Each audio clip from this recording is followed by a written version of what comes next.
record it. Go ahead. Okay, great, thank you. And just to quickly reiterate for the recording. So I worked for many years in computer software development and have degrees in computer science. But the past 10 years, I've been a science teacher. I'm teaching in a democratic school. And I've also, in the past 6 years or so, I've been a climate activist. I got involved in that once I became exposed to the depth of this crisis that I'm going to talk to you about. And much of my activism has been in the framework of Megama Yeruka, Green Course, an NGO in Israel, and the establishment of the Teachers for Climate movement, together with others. And what I'd like to do in this talk is to give you my take on where we stand as humanity in general, and also our angle here on the climate crisis in general, and post-Glasgow specifically, and what I think we ought to do about it. And Max asked to mention that before we began.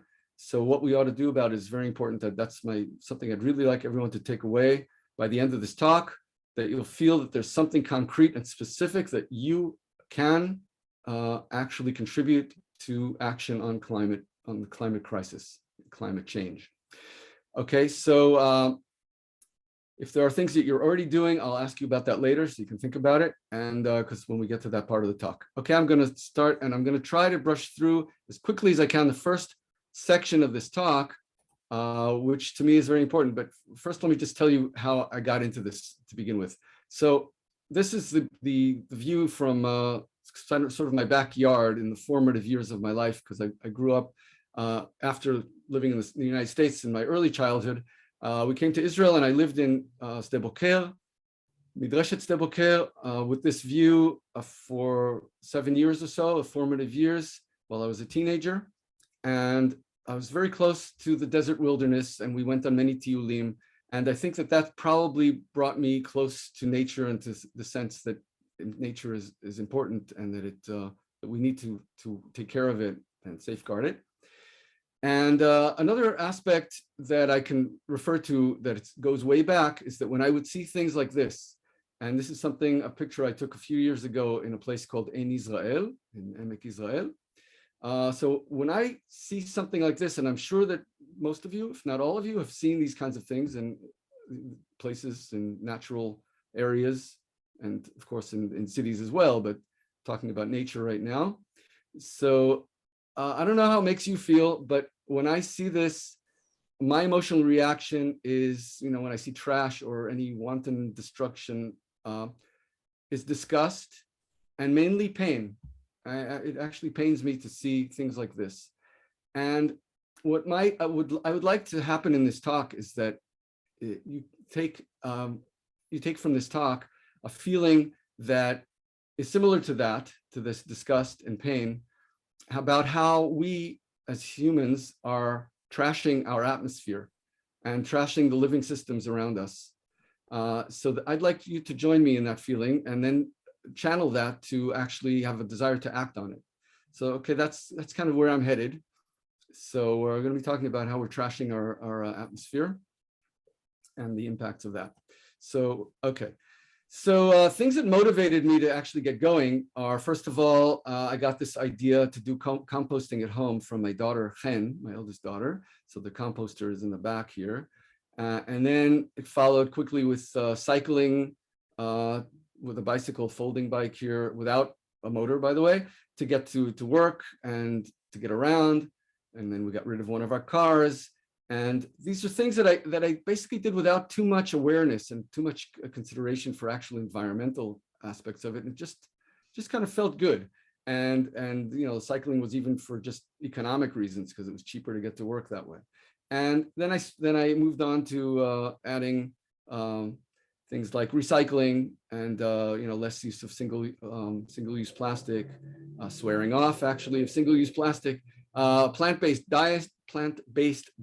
I've been a vegan for about 11 years now, and eventually putting solar panels on our roof, And all of these were basically personal acts that I felt, eventually I realized that they had environmental impacts, and I wanted to minimize my harmful impact on the environment. I wanted to tread more lightly.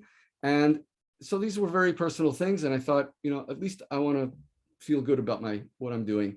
And I realized eventually that, it makes me feel good and soothes my guilty conscience.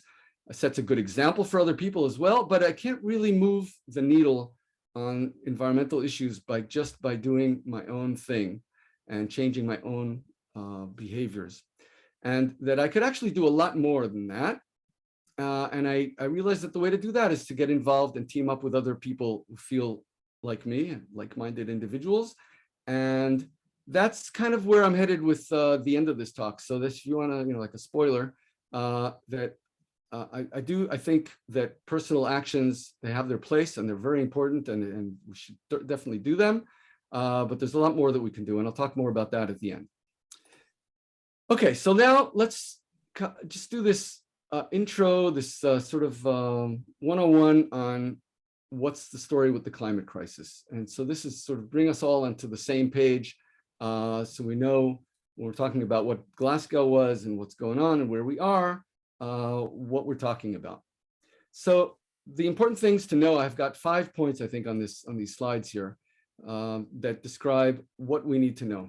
So first of all, the science is clear and unequivocal that the Earth is heating up and climate patterns are shifting and changing. So how do we know this? And I'm going to show you only 2 graphs in this entire talk, because I know that going too deep into science, a lot of people are averse to these things, graphs and so on. But there's just 2 graphs that I want to show you. A lot of pictures, but only 2 graphs. So this is the first. And it talks about the global temperature. Scientists measure the temperatures of places all around the world. They've been doing this for about 150 years or so. And they take these temperature measurements and they average them out from all over the world and all over different times of the year. And they come out to an average global temperature for each year. Okay, and they've been doing this for a long time, as I said, and tracking them. And there's a graph here that shows you these temperatures compared to a baseline. The baseline of 0 here is the baseline that's computed for 30 years at the end of the 19th century and the beginning of the 20th century.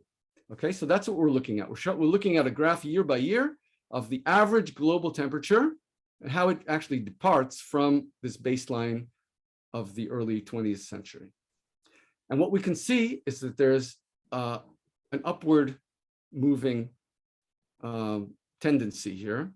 And it actually shows very clearly in the past 50 years or so that it's an unmistakable upward trend. And the last 7 years actually were the hottest years recorded ever since measurements began around 150 years ago. And what we're looking at, if you look at the numbers, we're actually now at 1.2 degrees centigrade above the baseline. Okay, 1.2 degrees. Now that doesn't sound like much, right? If you take a typical day, I mean, today was a really nice day. We went out. I don't know what temperatures were exactly, but I suppose they were around, I don't know, 12 or 13 or 14 or something, even though there were clouds. But now it's probably colder. I mean, you take between day and night, between winter and summer, there are huge differences. So what's 1.2 degrees? It's nothing. But that's a false, that's a misconception. And so I'd like that to be clear, first of all, that 1.2 is a huge increase because it's an average. And it's more like if you look at the temperature of our body, okay, 37 degrees centigrade is normal body temperature. But when we're sick, it's higher by about, let's say, a degree. If you're 38.2, that's 1.2 degrees higher, you're already sick. And that's kind of where we're at with the planet, okay, with our climate, because an average of 1.2 increase over all places and over all the whole year, that's high, because that means that there are places that are going much, much higher than that. And on any given day, it can go much, much higher. Okay, so just keep that in mind, that 1.2 is a very large increase. Now here's the second graph, because that one was about 150 years of climate. Now that one is only the recent time that we have measurements that people are actually going out and measuring. Here we're looking at 20,000 years. Now, when we zoom out to 20,000 years of history, we don't have accurate measurements, of course, because nobody had thermometers out back in 20,000 years ago. It's an interesting image to think of, a caveman with a thermometer, but we don't have that. So scientists have techniques to reconstruct the prevailing temperatures from the past. They use tree rings, they use chemical signatures in fossilized materials and things like that. And these things provide what's called proxy measurements. They can get a good sense of what the temperatures were going back even much further than 20,000, but this graph is enough to make the point that we can see that 20,000 years ago, temperatures were very low. They were 3 degrees or so less than what they are nowadays, or from the zero level.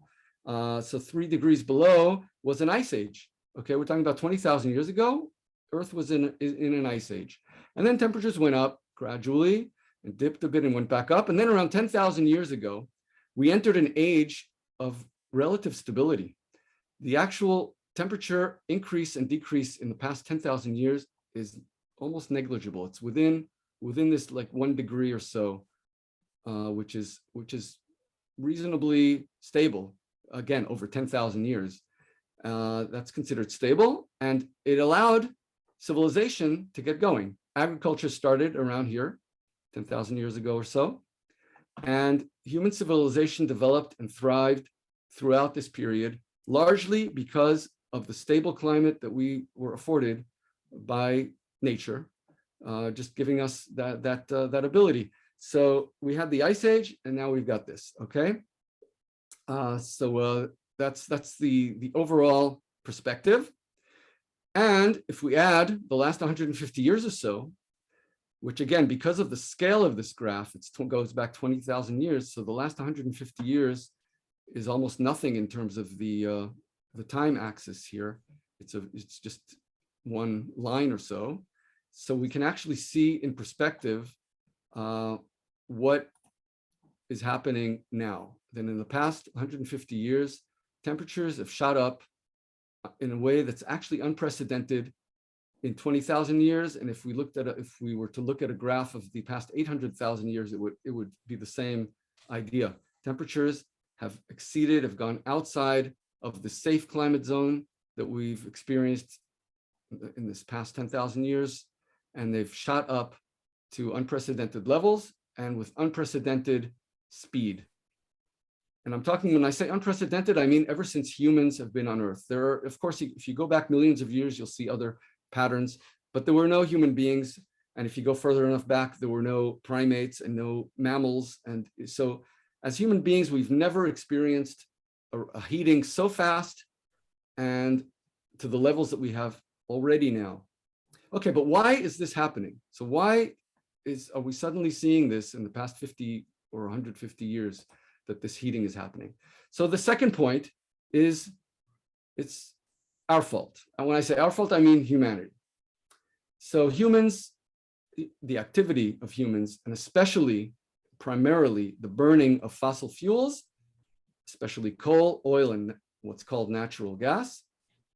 So the burning of these fuels, which are substances that are buried deep in the ground, and we took them out, and they were the remains of living things, and we dig them up and we burn them for energy to create electricity, to run our cars, to run our airplanes, make heat for industrial processes and all sorts of other things. So when we burn these, we release into the atmosphere something that's called emissions. Okay, the term that is used is emissions.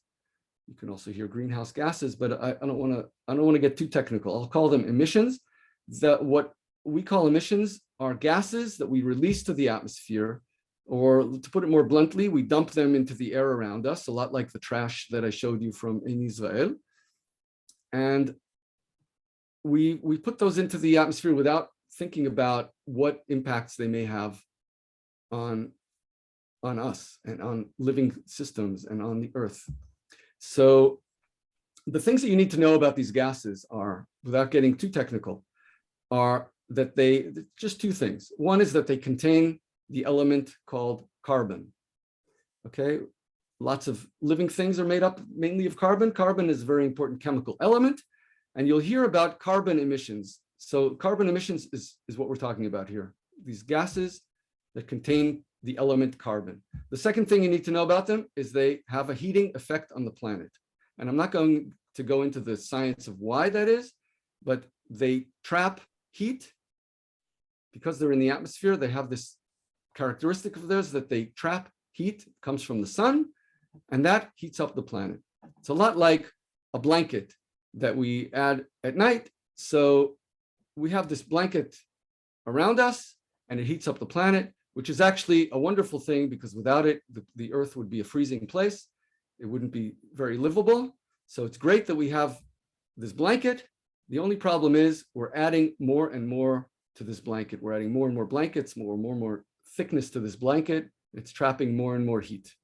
Okay, so we caused this, but I'd just like to spend another minute to go into this we business because, it's we as humans, but it's not necessarily something that we as individuals need to feel too guilty about. And the reason is because what's been driving this fossil fuel-based economy is our modern consumer culture.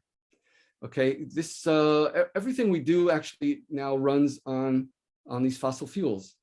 And there are countless industries that manufacture, transport, and market products to consumers. And these consumers typically use these products briefly and then discard them. And we all know this, and it's a trend that's becoming more and more. You used to be able to buy a product and it would last for 20 years. Now they're actually made to last a year or two and then to be replaced.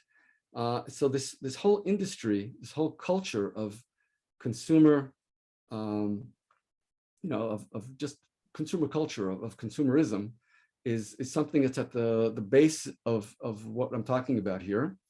And when we discard products, they of course end up either as waste in the landfills or just polluting the environment somewhere. So there are all sorts of environmental problems that are a result of this construct of consumer culture. I'm not going to go into them. I don't have time. I need to stay focused more on climate right now. But I'd like you to just keep in mind that we're also destroying wildlife habitats. We're causing the extinctions of thousands of species of animals and plants and living beings. And in general, we're causing an ecological crisis that goes hand in hand with the climate crisis. So those are two things that are very linked.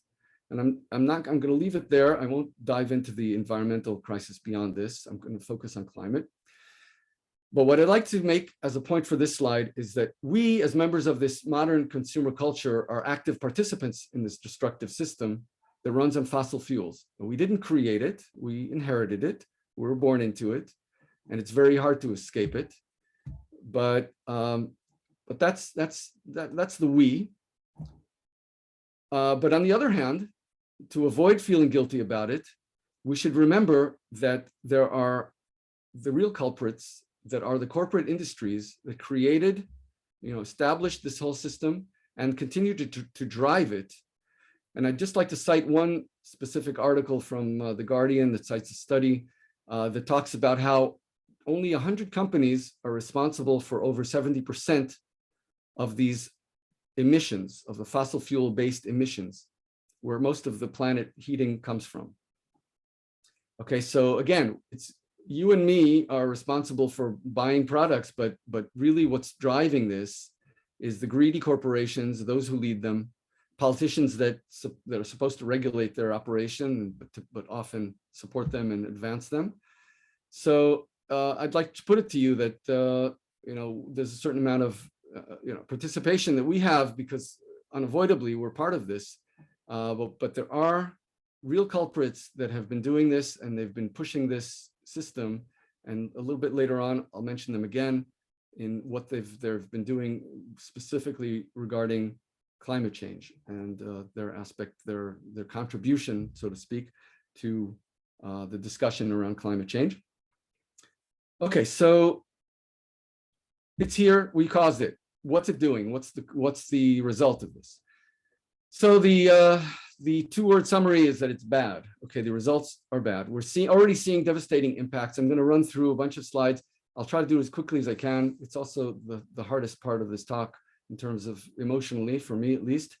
So we're seeing devastating impacts already. Severe drought in various places that kills wildlife. This is a recent picture from Kenya. Okay, so it kills wildlife and livestock and crops and reduces the human water supplies, all these droughts. Wildlife is also dying because of the heat directly and the climate changing because of the heat. This is an example from last year. There was what was called the heat dome event in Northwest America that actually boiled over 1 billion sea creatures because heat got so bad that they just could not survive in hot water. And scientists, by the way, determined that that event could not have occurred if not for climate change. It was actually practically impossible for that event to have occurred if not for climate change.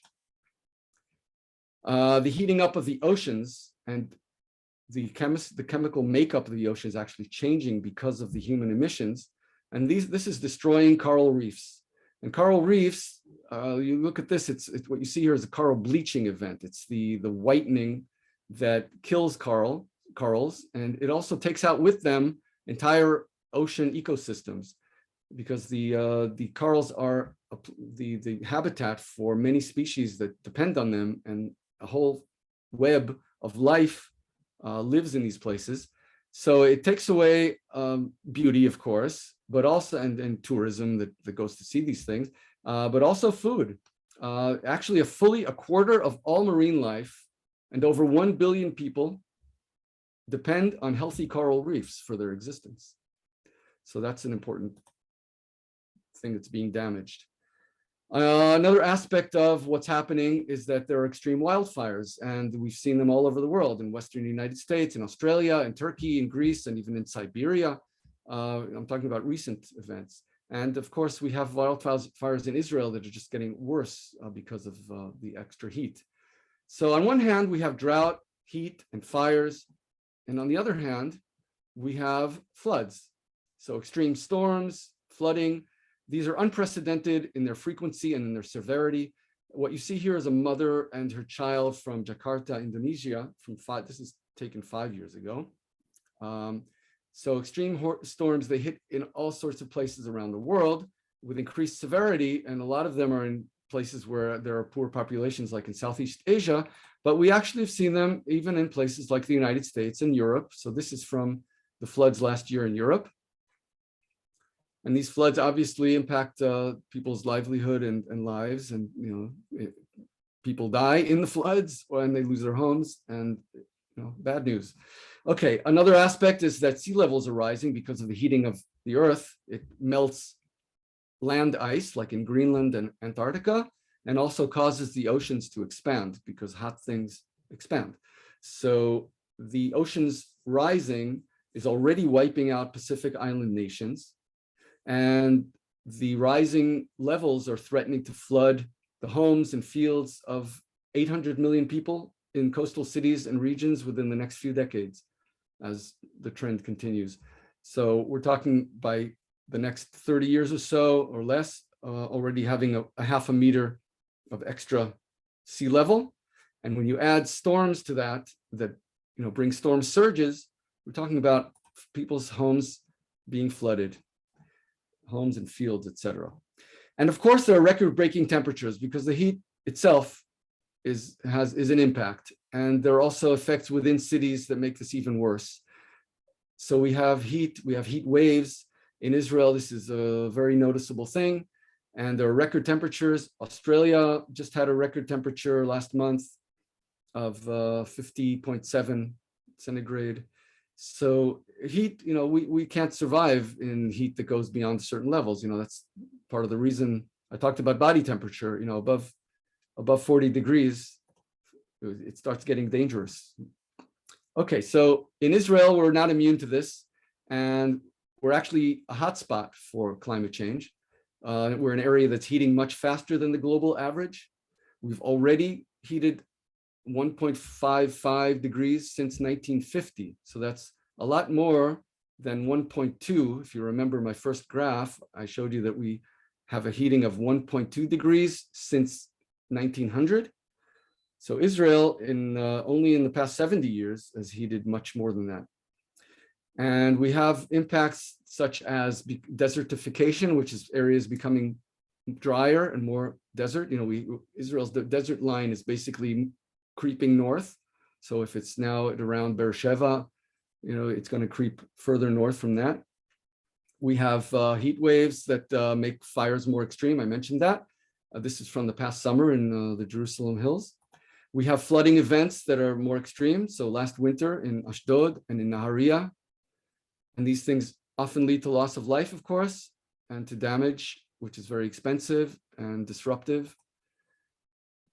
So the implication of all of these changes they go beyond the actual direct impacts, because we're talking about the inability to grow food in a lot of places. We're talking about loss of food production by 50% by mid-century, within 30 years.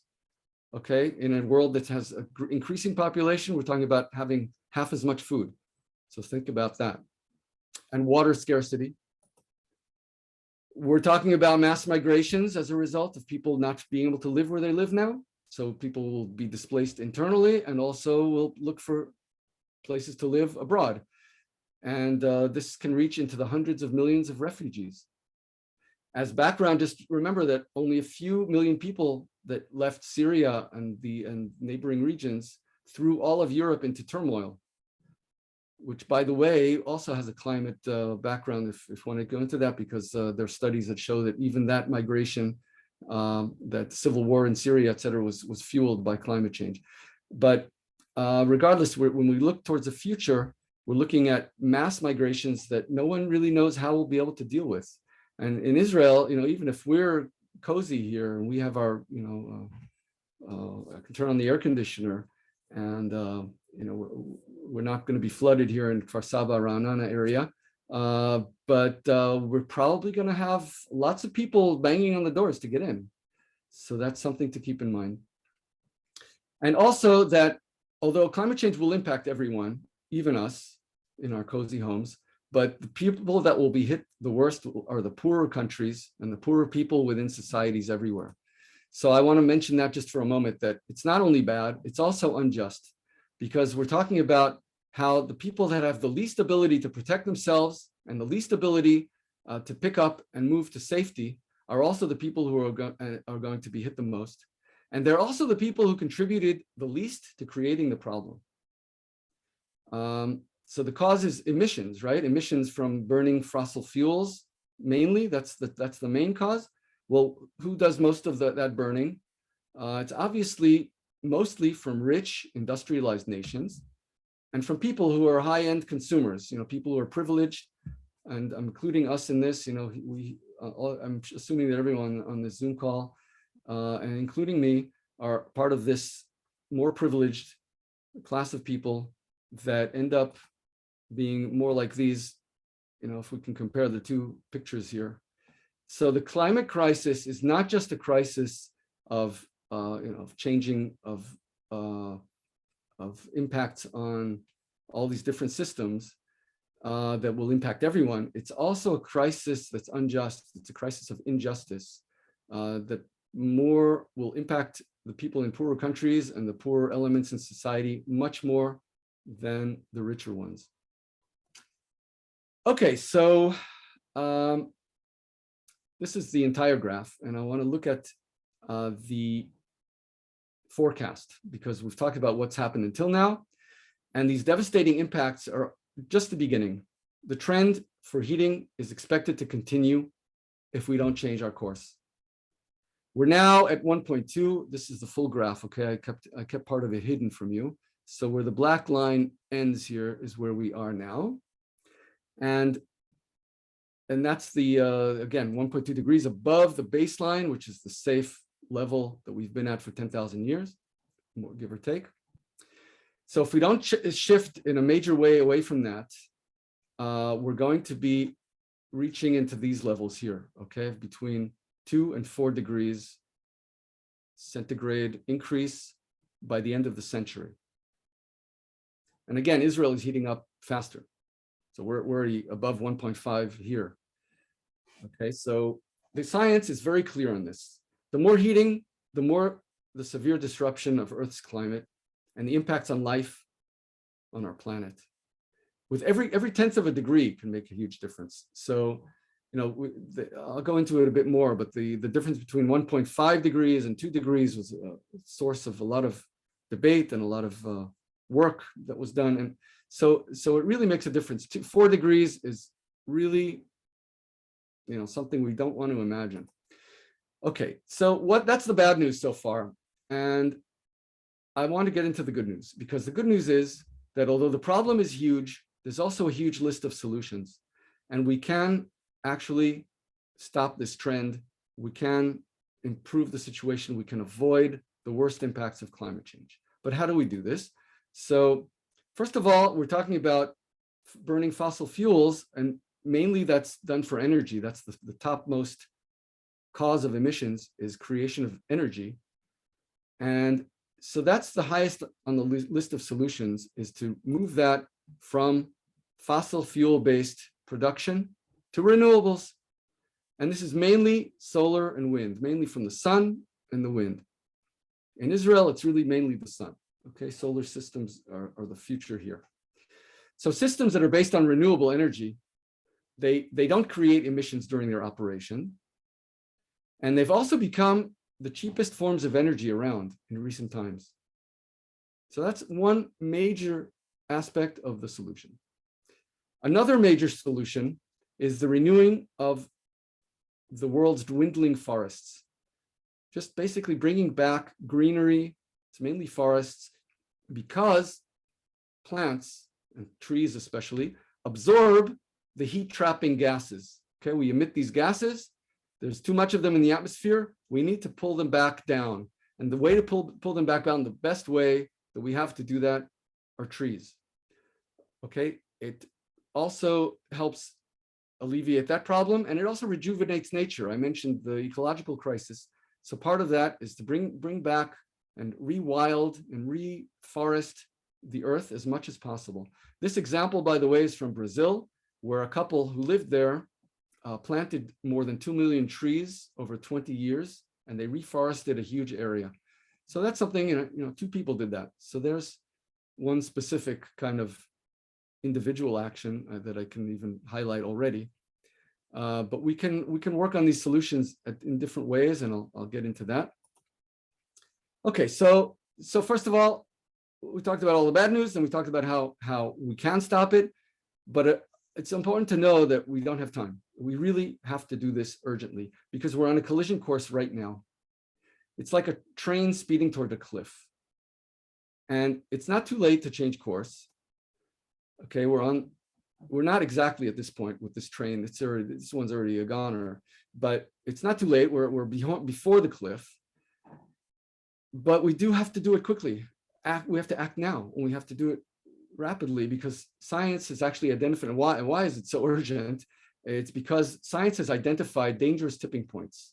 These are what they call tipping points, are aspects of the climate system of Earth that are vulnerable and have a threshold that's an upper limit of stability. So once that limit is passed for a given tipping point, the change in that aspect of the climate can spiral out of control and become unstoppable. Now, that may sound like a lot of words. I want to just give you an example. The ice sheet in Western Antarctica, okay? Antarctica is covered with ice sheets, and in Western Antarctica, there's a huge ice sheet, and the heating of the ocean near it, that borders on it, is causing chunks of ice to break off the Antarctic continent. And when chunks of ice break off this ice sheet in Western Antarctica, the ice slides down into the sea, and it destabilizes the ice that remains. The ice sheet further inland, becomes destabilized and can start sliding towards the ocean. It's kind of like toppling dominoes. So they're actually, that means that once it reaches a critical point, then an entire massive area, I believe the size that they're talking about now is pretty much the size of Germany, in Antarctica is at risk of actually sliding into the ocean within some decades because of this tipping point possibly being reached and passed, and then it becomes too late to stop it.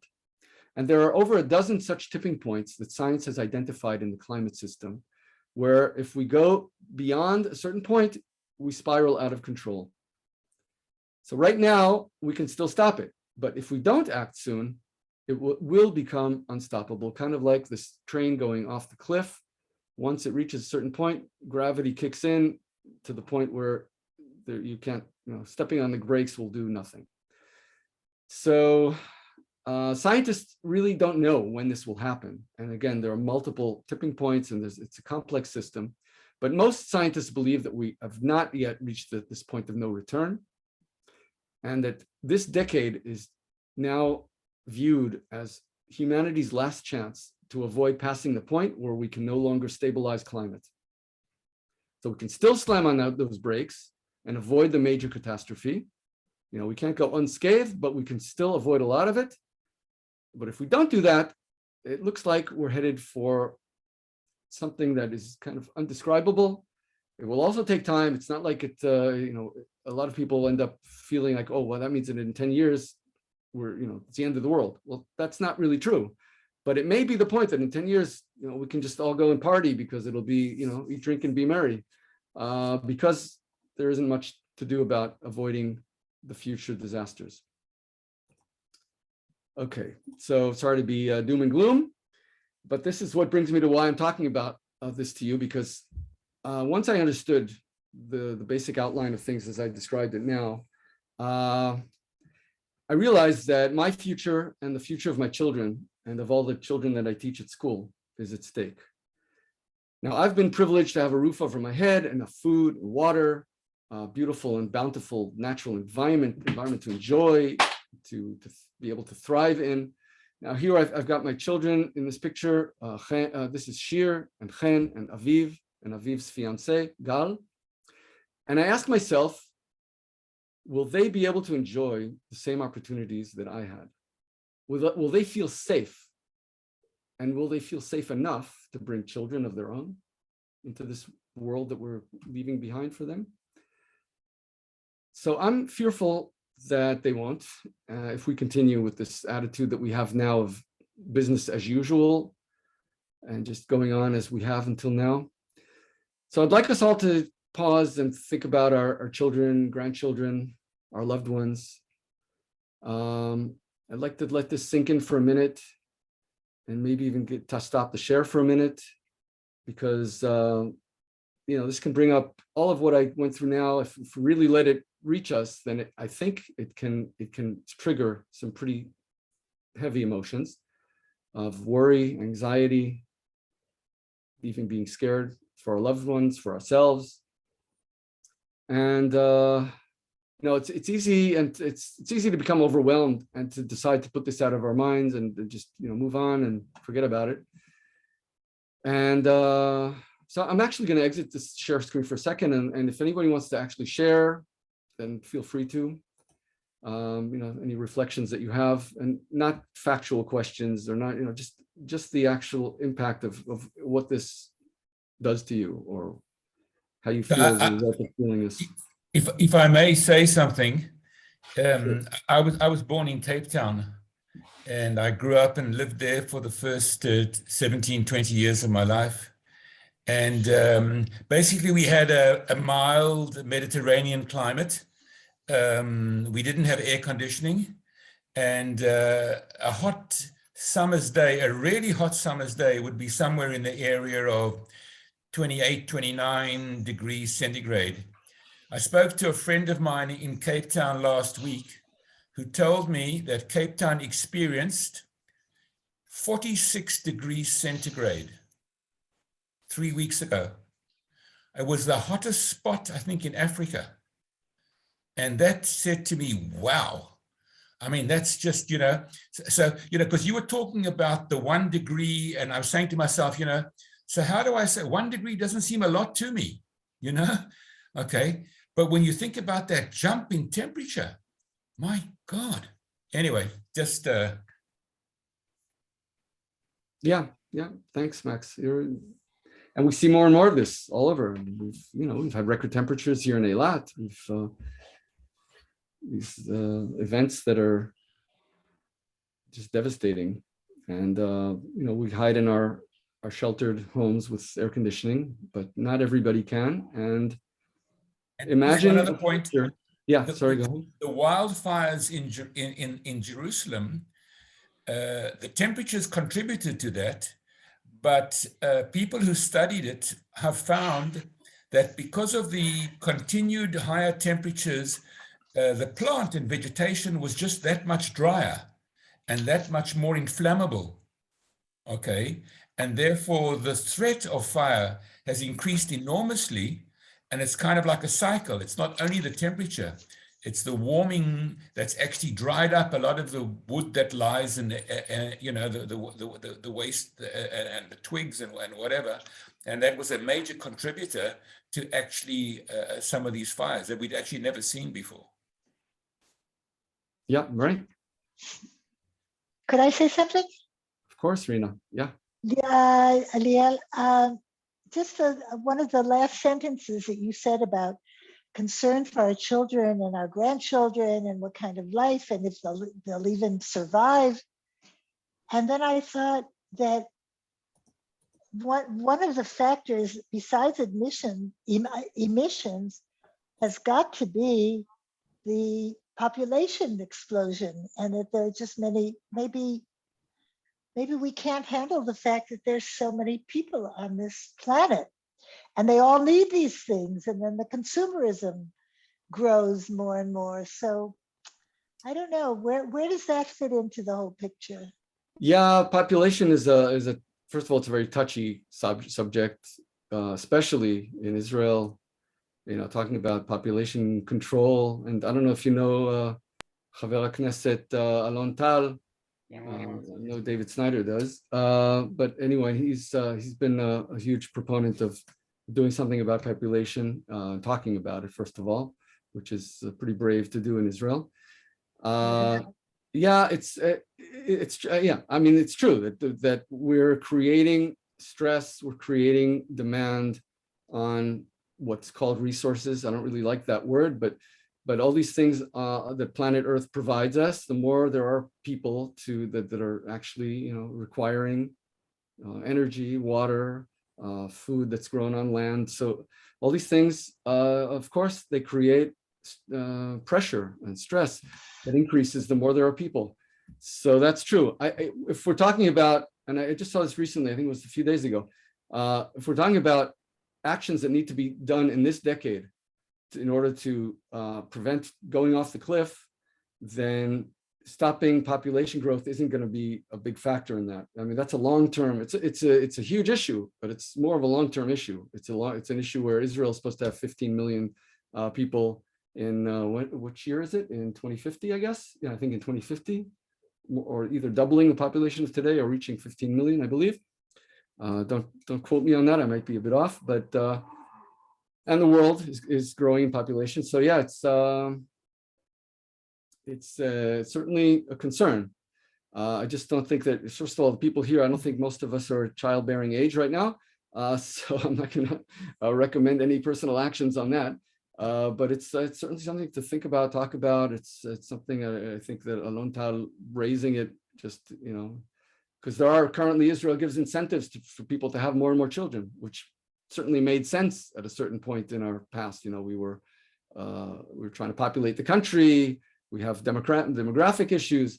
It's arguable whether we need to really keep doing that, to incentivize people to have more and more babies. But I'd rather not take a stand on that, because I don't want to get virtual tomatoes thrown at me through Zoom right now. And it's not one of my main points in this talk. But if you ask my opinion, then I think there's a case to be made that we have to at least discuss that and think about ways to reduce our population impact, just the numbers game there. Okay, great. Thank you, Rina. Anyone else before I switch back to? Yeah, sure. Aaron. Just one thing that maybe you didn't touch upon, but sometimes people are cynical about our impact on global warming. tend to cite that there's a cyclicality in changes in the Earth's temperatures to the cold and warm side over millennium, based on the relationship of the distance of the Earth to the sun. But what I would just add to what you're saying is that that is true, but the impact of everything that you've spoken about, greenhouse gas effect and everything else, is accelerating that situation and creating great deviations that, as you said, are creating great threats to the stability and also creating unpredictability about the trend of global warming. Right. Yeah, that's a good point. Yeah, there's a lot of climate denial that talks about how climate has always changed and that we can always adapt because we've always done it. And you're right, climate has changed within certain bounds, and it's because of natural cycles that I didn't go into with the sun and things like that. But what we're looking at now is unprecedented in the speed and the rapidity. There's things cannot adapt as quickly. Nature cannot adapt in spans of hundreds of years. It needs thousands or tens of thousands of years. And that's what the natural cycles, they're cycles of 100,000 and 40,000 years and things like that we just, we're talking about something completely different. So not every change in climate is the same as any other change in climate. This one is, first of all, it's human caused, so it's not natural. That was a point of argument for many years. I think that argument has finally been settled, except for a few maybe extreme deniers who still think that it's not humans. It's just basically been proven otherwise by now, and that it's the speed and the extremity and the resulting instability of climate in general. It's not just the temperature. It's what that causes, putting the whole climate system into states that it's never been in before. And it's, we're running an experiment on this planet without any control, without knowing what's going to happen, except for climate models that have been very accurate actually, and show, the scientists are able to forecast given what emissions are expected. So they're able to forecast the overall trends. They can't tell you when the next flood in Israel will happen that will be much more extreme than we've had in the past, but the overall trend is obvious. And things like the tipping points that I mentioned, people don't really know that maybe we've already passed them, by the way, and that's also a possibility. But the assumption is, the consensus so far is that we still have time, but not much. Okay, I'll get back into the Leslie. Yeah. I just had one more thing. Besides feeling profoundly sad about the change to the ecology and the animal life all over the world, the injustice, as you talk about, for the other countries that really aren't contributing is just, it is so profoundly sad and upsetting that once again we're always affecting the underprivileged people in such horrendous ways. It's very, very sad. Very sad. Thanks for sharing that, Leslie. Yeah. Can I share? Okay, sure. Livna, yeah. Yeah. Also, how we are affecting nature. I'm a bird watcher, and I take many walks along the Alexander River. By now, it's not much of a river. It's more like a dumping ground of all the industries and garbage. For me, it's horrifying. Like for you, when you see garbage, I can't even go down over there to pick up anything because it's a mangle of like horrendous amount of trash from everywhere along that river. And even though I see birds over there, it's not like what it used to be. Because there's not much water, and the water that is flowing over there is polluted with foam and stuff from industries that clearly are not abiding by any of strictures that are upon them to watch, and they don't. They just continue to pollute the river. That's only one river in the many that Israel has, and teams just don't have the capacity to clean those rivers here because there aren't enough volunteers, there aren't enough groups that are aware and want to do anything. Yeah. So that's another thing that we're doing clearly, that is destroying the soil, the ground, the rivers, and nature, the birds. And the birds are very important for our environment. Yeah. Yeah, thanks for sharing that.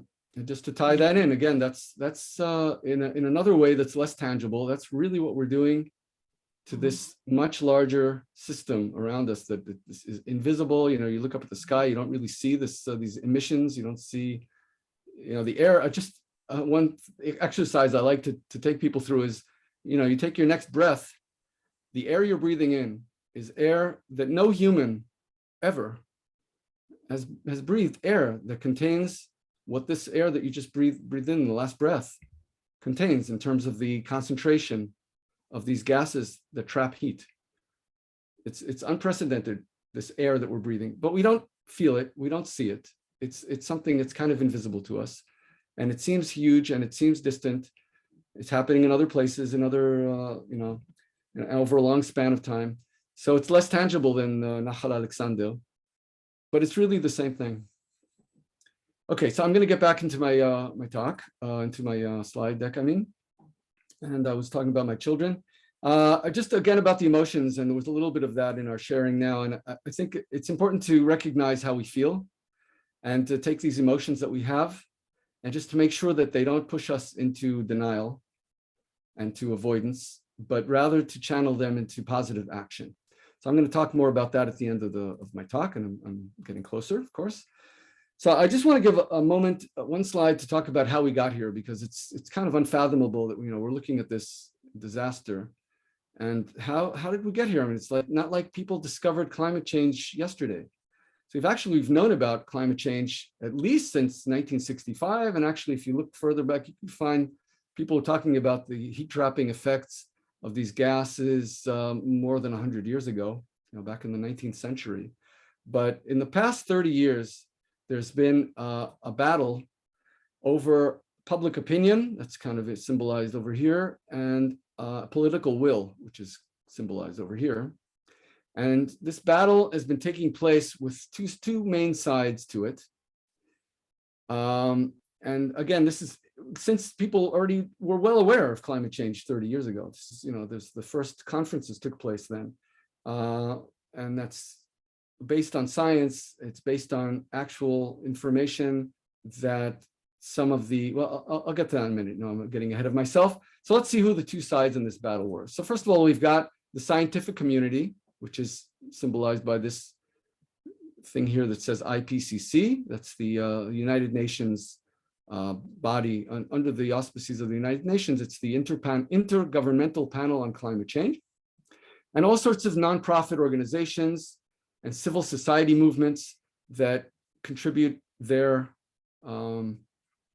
their voice in and their work on this part of this battle, this 30-year-long struggle at least. Civil society movements such as Greenpeace is very well known. Extinction Rebellion you may have heard of. The youth movement that was triggered by Greta Thunberg a few years ago, Fridays for Future. The Sunrise Movement in the United States, which actually contributed largely to the election of Biden, and other organizations. So that's on this side. And the weapons that this camp has are essentially two things. One is the scientific approach of providing reports, basically data, information, scientific reports that the scientific community creates, and civil action such as protests. So that's what happens in that camp. And on the other side of this battle, we have oil and gas giants, mainly. These companies such as Exxon, Chevron's a company that acts in Israel, that operates in Israel now.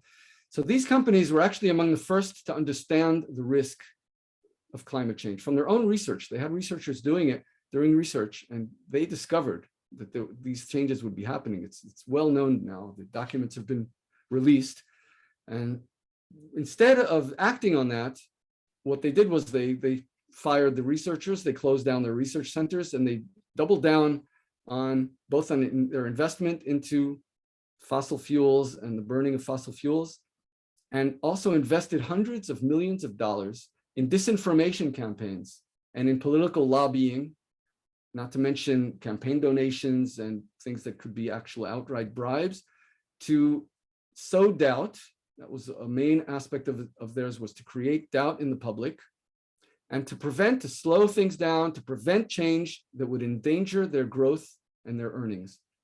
And so those are the weapons that they used, okay? Both the money and creating in the media, sowing doubt through various media and public relations strategies that they actually created and to a large extent inherited or took from the tobacco industry, which was heavily involved in trying to prevent its own disaster a little before them. So they took a lot of lessons from the tobacco, lessons and actual lawyers and PR people hired out of the tobacco industries. And so those are their weapons in trying to impact public opinion and political will. Okay, now more recently, now that the basic facts of climate change are widely accepted, much more so than in the past, the focus of these companies has shifted to delaying tactics to try to push things a little further so they can still continue business as usual and continue making money. So it's a lot of delay, and also on greenwashing, which is basically, it comes from the term whitewashing. So greenwashing is making it seem that you're working towards green solutions, that you're actually doing something environmentally conscientious. But so seeming to do that while actually continuing to operate the same old way, developing fossil fuel-based operations in this case. So that's a lot of what they do nowadays, is to try to delay things and to make themselves look good, as if they're part of the solution. So that's the history in a nutshell. Now, what happened is in 1992, the United Nations organized its first global climate conference. And since then, there's been pretty much an annual global climate conference to discuss climate change. And they created a framework for this. And these events that happen every year are known as COPs, C-O-P. It's a Conference of the Parties. That's the acronym. And that's where leaders have been meeting and trying to hash out agreements for addressing aspects of climate change, including prevention of climate change, which is often called mitigation. So mitigation is one aspect, and the other main aspect is adaptation, since it's obvious that certain changes are unavoidable and they're already happening. So we do need to adapt, to rising sea levels, to more heat, to more storms, etc. So adaptation is another aspect that's being addressed by these people who meet yearly from governments, and also addressing the differences and inequalities between nations. The inequities that there are, we mentioned them, and so they're, in theory, these conferences are supposed to address some of that. In the past, these conferences, to date, actually, these conferences are often funded or sponsored by oil and gas industries, which is, kind of problematic if you think about it. In the latest conference in Glasgow, for example, there were over 500 representatives and lobbyists from the oil and gas industry, which is larger. That's more people than any single delegation. They would have been the largest delegation if they'd all gotten together. So there's a huge impact of the industry that's battling against action on climate change. They're actually a big part of the process itself. And after 20 years of these meetings, finally, and there were failed negotiations. I'm not going to go through all of that. There were all sorts of attempts that did not work out, did not bring results. Finally, in 2015, the end of 2015, so that's basically 6 years and a bit ago, a document that's known as the Paris Agreement was signed in the Conference of Parties that took place in Paris. It was signed by virtually all the countries on the globe.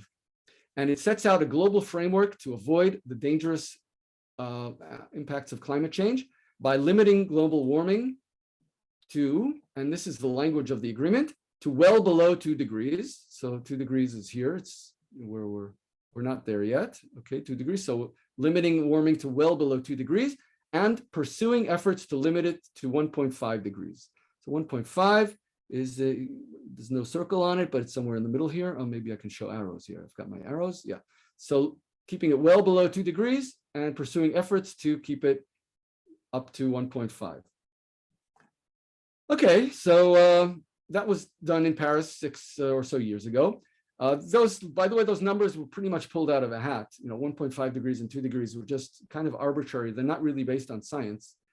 So actually, as a result of the conference, they went and asked the scientific community to actually explain, well, okay, let's say we stay below 1.5. What does that really mean in terms of the impacts? And on the other hand, what happens if we get to 2 degrees? What does that mean in terms of the impacts? So a report came out a few years after that described those impacts. And it turns out that based on the science, the impacts of a 2-degree world are much, much worse than was previously believed. And of course, much worse than 1.5. So in recent years, since Paris, since that report came out in 2018, the goal has actually become to limiting warming to 1.5. So the goal now is to stay within that 1.5 limit. And again, Max mentioned that these numbers seem small. What's the difference between this and that? You have to remember this is global average temperatures, all over the world, all over the year. And so it means a huge difference when there's a 1/10 of a degree, because that means that the variance, the actual change in any given location or any given time of the year can be much, much more impactful. And by the way, the poles, the North Pole and South Pole are heating much more rapidly, as is our area. I mentioned that. So, and those are serious when the poles heat up more. That brings us closer to those tipping points that I mentioned. Okay, so anyway, the point is we've got an agreement since Paris, and even later on, it's been honed down to trying to limit warming to 1.5 degrees by the end of the century, before the end of the century. Okay, so what happened in Glasgow? I'm getting to Glasgow now. So in November, we had the 26th conference known as COP26. It was in Glasgow. I had the opportunity to attend as part of my being an active part of the civil society here. My volunteering in Green course allowed me to join as one of the civil society delegates. I actually did not participate in negotiations. The people where the politicians sit in, but it was in the conference areas and in the outside. There was a lot going on. I'll try to give you an impression of that with pictures in a few minutes. But I want to talk first about the expectations, because there was a lot of buildup, a lot of hype before, and I don't know who else here followed that, but I came to the conference with a lot of hope and expectations, because it was touted as a critical turning point, or the world's best chance. Here, I've got it here. The world's best last chance to stave off the worst effects of the climate crisis. And so, I had this hope that people finally would, what we call the asimon in Hebrew in Israel, the token would finally fall. People would click, that people would realize those 5 points that I mentioned, that it's real, it's here, we did it, it's bad, it's urgent, and we can still stop it, and it's unjust. So all of that, I'm sure that finally hit home because of all the things that have been going on in recent times, and a lot of things that have been brought to the fore by civil society also, Greta Thunberg and all the civil action, and of course the disasters that we see around us. So I was sure that somehow that would make an impact, and that we would see something actually happen in terms of world leadership stepping up to the challenge, taking bold decisions that would steer us away from that cliff. So that was kind of where I came into it, and I remember there was a lot of hype around that in the media also. Just to tell you about Glasgow itself, I was there once many, many years ago, so I don't really know too much about what it's like on a day-to-day basis, but it was obvious that the city was just transformed into a huge venue. There were signs and flags everywhere, climate-related advertisement everywhere. I think all the advertisement had something to do with, reaching zero emissions and being environmentally responsible and all sorts of things. There were tens of thousands of people that came from all around the world, unfortunately, mainly from developed countries. COVID and there were restrictions that actually were complained about a lot because they prevented a lot of people from developing nations. Again, we're talking about the injustice. So Dafka, all those people that are more severely impacted had less of a representation than would have otherwise been hoped for. So anyway, there were people from governments, there were people from industry, including the oil and gas I mentioned, and civil society. And so we all got together there in Glasgow. And I want to just, give this slide to what was actually achieved in Glasgow. So there were all sorts of declarations, declarations about reforestation, about reduction of specific gas emissions.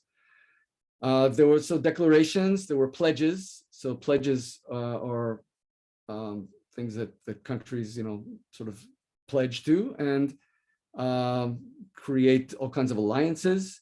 And finally, at the end of the conference, there was a pact that was signed. They call it the Glasgow Climate Pact.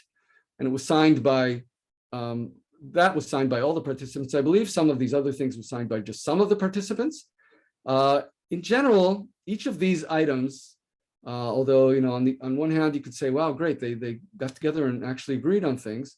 So that's one way to look at it. But each of these items is really fraught because many of them just recycle old commitments that have not actually been met. So they're saying, well, we wanted to reforest by a certain year.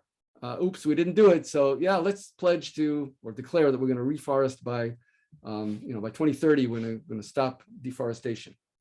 Okay, great. I mean, it's nice that you're declaring that, but you already said that a few years ago and didn't happen. So some of it's recycling old commitments, and some of them have serious caveats and loopholes. Even the one I mentioned now about reforestation. What's considered a forest? Turns out that a palm oil plantation can be considered a forest, and all sorts of things that are not necessarily environmentally sound and that don't really align with the need of actually creating a stable climate, of reducing emissions and rewilding nature, reforesting nature, etc. So I could say overall, the conference began with high expectations and also forceful opening statements by important heads of state that came for the first few days. But it ended with a whimper of compromised, watered down wording for this climate pact that I mentioned, and with nothing that is legally binding. And that's an important thing to recognize about this whole process, all of this negotiating at these levels across, with these conference of parties events. It turns out that they're basically agreements that have to be reached, first of all, by full consensus. There can't be an agreement unless everyone agrees on it. So that's one thing. So it's a full consensus of all the countries have to sign it. So any country that has some aspect that they don't like, that impacts its own narrow interests, they can and will put up objections, and that will cause the dilution or actual removal of language that would otherwise have been stronger. So that's one aspect of it. Another aspect is that there are no sanctions.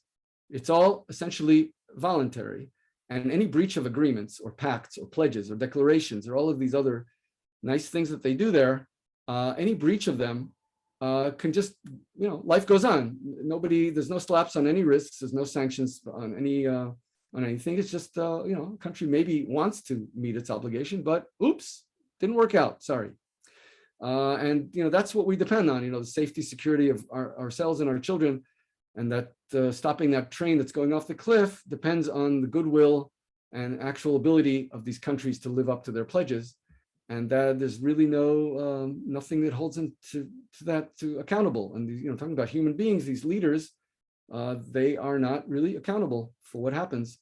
They have their 4-year or whatever number of years of leading, and they can do what they can do, maybe, but nobody's holding them personally accountable, and nobody's holding countries accountable. Okay, so that's one thing to remember. And also, that once agreements are reached, these representatives go home to their countries, and they have the challenge of pushing through the decisions that they signed onto or pushed. So, an example, a case in point is Joe Biden, who's got well-intended plans, apparently. He came into his office, to the office of the president, with all sorts of plans and statements that, I personally was very impressed, and I think that it's great talk. But at the end of the day, he can't really do a lot of what he's talking about, because he's got half of the Senate against him as Republicans, and 1 or 2 senators that are stopping him from pushing through these important bills that he wants to push through. I can mention Joe Manchin, for example. If anybody who's following U.S. politics knows that Joe Manchin is a Democratic senator from Virginia who has vested financial interests in a coal plant, and he's blocking major legislature there that could make a huge difference. So besides the fact, so we've got layers of problems here, of inability, of incompetence, I could possibly say, that there's an international body that's supposed to reach decisions, and it has to do it by consensus. So, talking about countries with disparate interests completely, third world or developing countries versus developed nations, and all sorts of other differences that make it very hard to find a common denominator that'll be strong. And then it's voluntary. And then beyond all that, people go home and they have to try to actually push these decisions, and they have difficulty doing that. So if there are more questions about details of the conference and these specific outcomes, I've got more information. If there's time at the end, I can go into that. I want to just mention 2 overarching themes that were in the COP26 language. And you'd hear a lot of talk around this in the conference, and there's still major talking points going forward. One of them is a term that was invented a few years ago, and it's called net zero by 2050.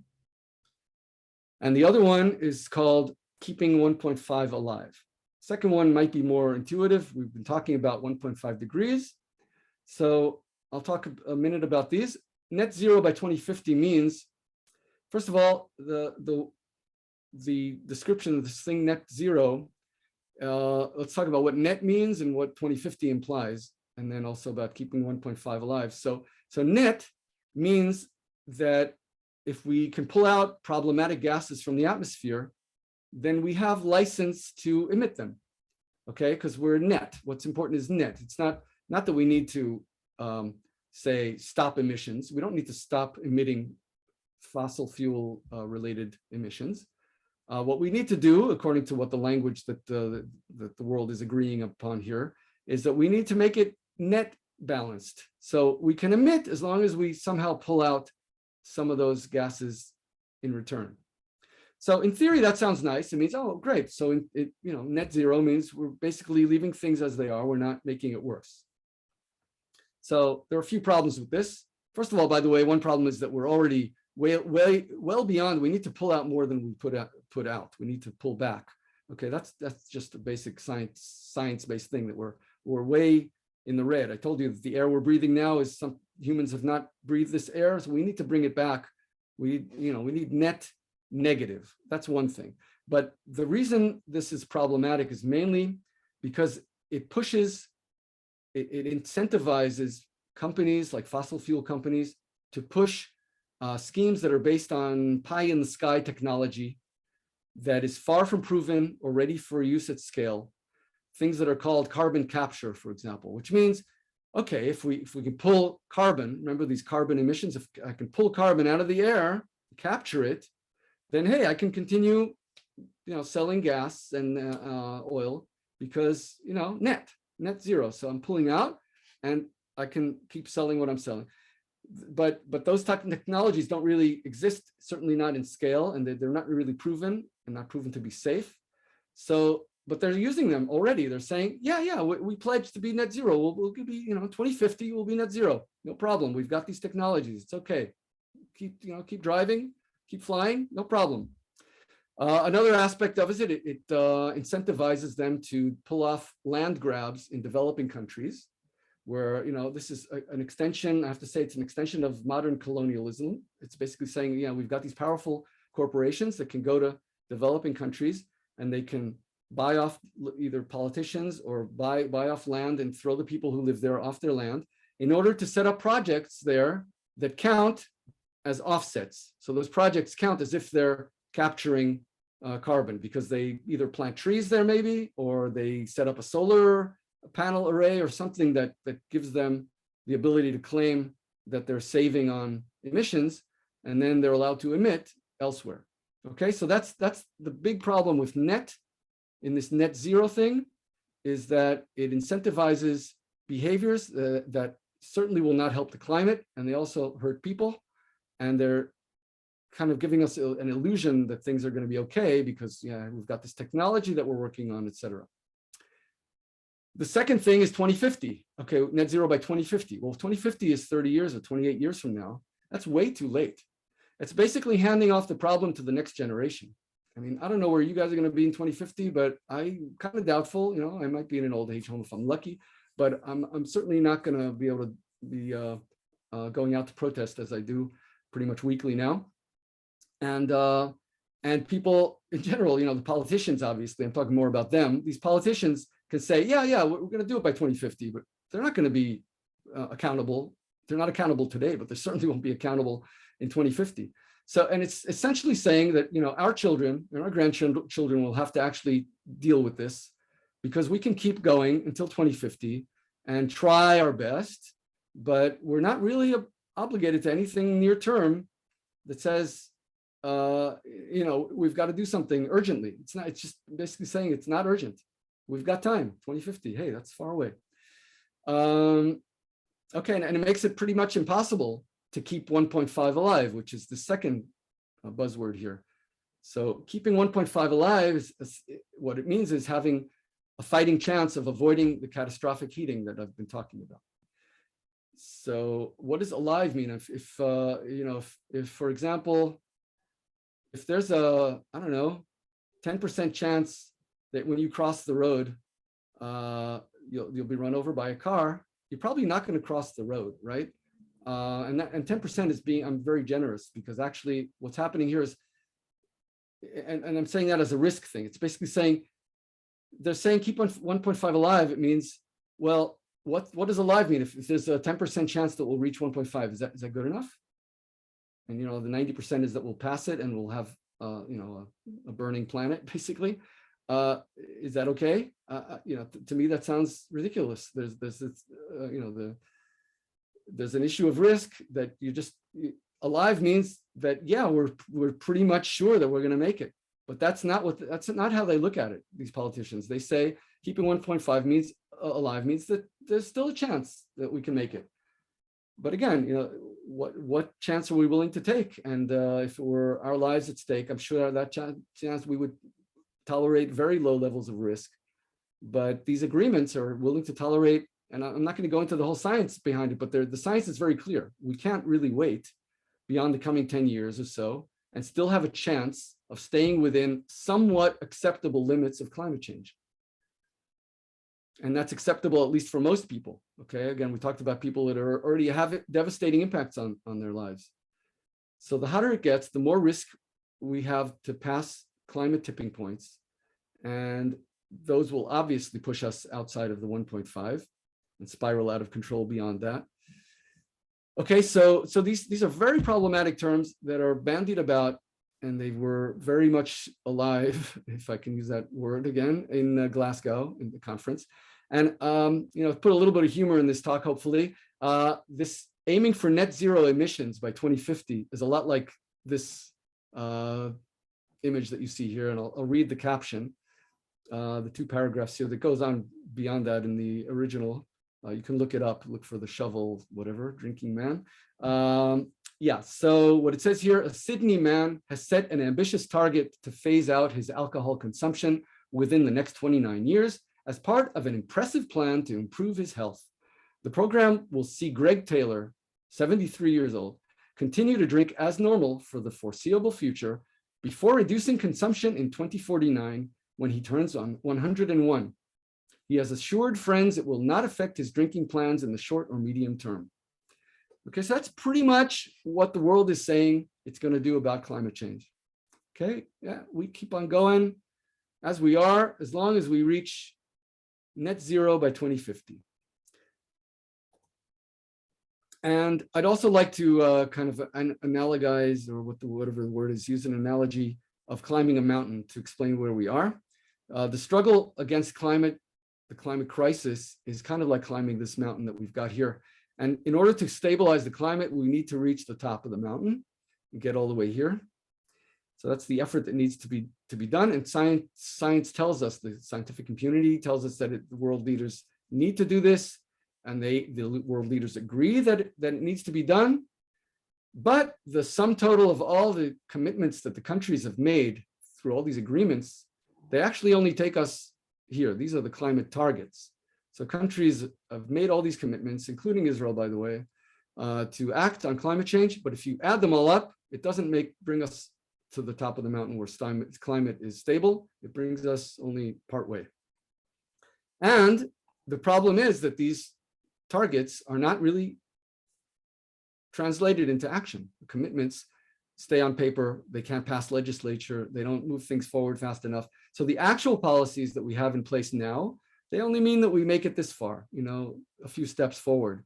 So yeah, we're moving in the right direction. That's great. You can look at the bright side, but we're very far from the required goal. And we've got a ticking clock, that tells us we got to get there soon. And we're not doing it. So this kind of hopefully gives an idea of where we need to get to, which is up here, where we've committed to get to, versus where we're actually headed now. And I think this cartoon, I've got two cartoons here that summarize the state of leadership as demonstrated in the Glasgow conference. It says here, we can't afford the same old inaction. We need bold new inaction. Oh, sorry, I meant to show that for another second. Yeah. So leaders are replacing their old inaction with new inaction. And this one also captures kind of an image that I can relate to, where the conference is coming to tackle the huge iceberg of climate change, and that's pretty much what it's able to do. Okay, so I also want to mention another aspect of Glasgow, and that's that civil society was there. I was a part of that, and civil society is not taking this sitting down. I want to share just a few moments. I know it's actually getting a bit late. I hope everyone's still with me. I can't really see the video. Sorry, I get a bit carried away because I'm very passionate about this topic. So anyway, civil society, I'll try to run through this quickly. Civil society is not taking this sitting down, and some of the moments that were especially meaningful to me personally in Glasgow, I want to share with them with you. So there were two huge marches there, one that was led by youth with tens of thousands of participants, and another that was led by a coalition of civil society groups, and that drew over 100,000 people to march on a somewhat rainy day in Glasgow in the streets. And there were creative and powerful exhibits and dramatizations that were done there. This is just one small example of the greenwash busters that were there to, bust greenwashing. And you can kind of see what they're talking about here. This evocative display, and we've had things like this in Israel too, by the way.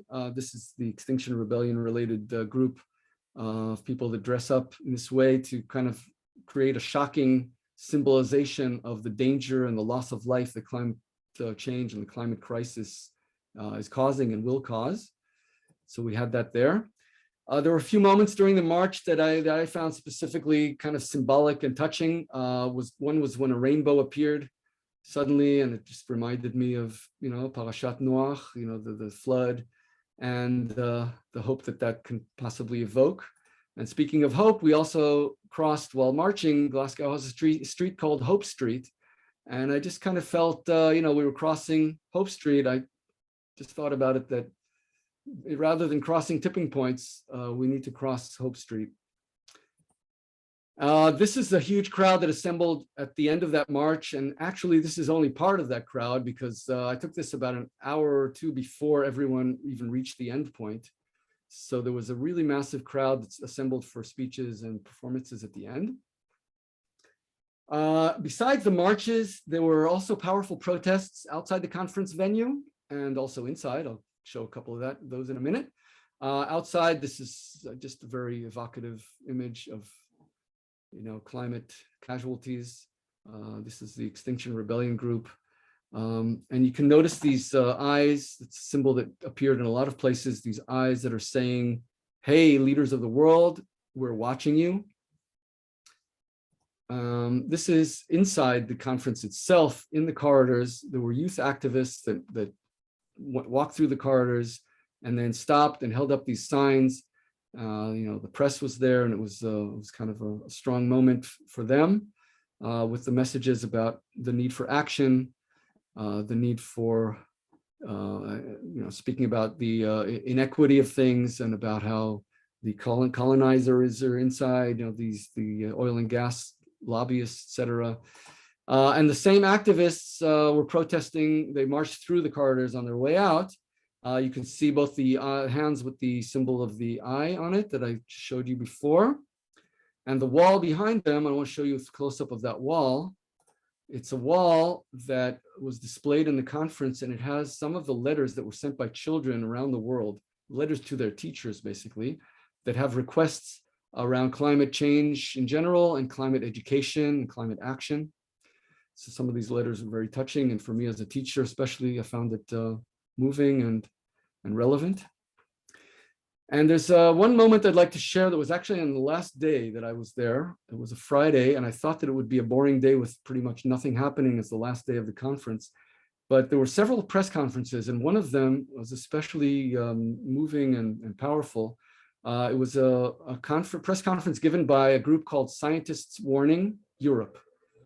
This is basically a group of scientists that provide warnings to humanity, and they send them out to leaders. There are a couple of groups like this that have thousands and thousands of scientists that join in and provide their professional opinions and their own words to leaders that urge action now.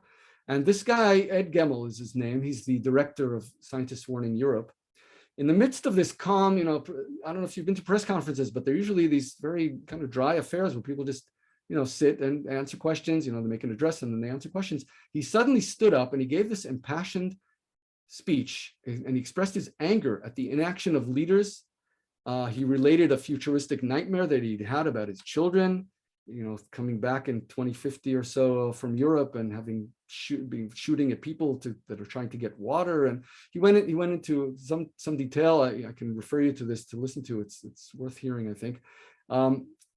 But he basically called for leaders at all levels, to step up to the challenge now and to put aside their concerns for what the polls say and whether they'll be reelected or not, and to do what is morally right and also what we really need for a livable planet for ourselves and our children. And it was just a very potent moment that I took away with me from the conference.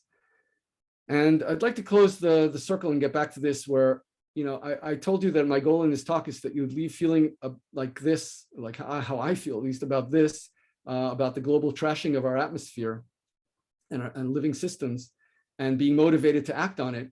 So I'm reaching the point where I want to talk about what we can do. And we've talked about it as a huge problem. It's global, it's political, it's rooted in consumer culture. It seems sometimes distant and abstract most of the time. And it's not really impacting our lives daily yet. We hear about it, news from places around the world, sometimes even locally, but it's not something that we get up with in the morning and say, well, the climate crisis is here. So I hopefully have given a glimpse of why it's important that we as humanity as a whole, we change course and avoid that collision with nature. But the question is what we can do about it. And, this is where, I would be happy to hear if people want to talk about that for a minute, and people are still here, if you have still got people with us. If anybody wants to talk about something specific that you're already doing that you feel has the climate crisis in mind, or thoughts about what can be done, and then I'll give you my recipes for what I think can be done at an individual level. So anybody want to say anything? Yeah. There were some people who asked to ask questions, so why don't we just address? Shoshana would like to ask something. Okay, and then there's some comments on the chat that I mentioned to you, and maybe you can relate to them. Shoshana, why don't you go ahead?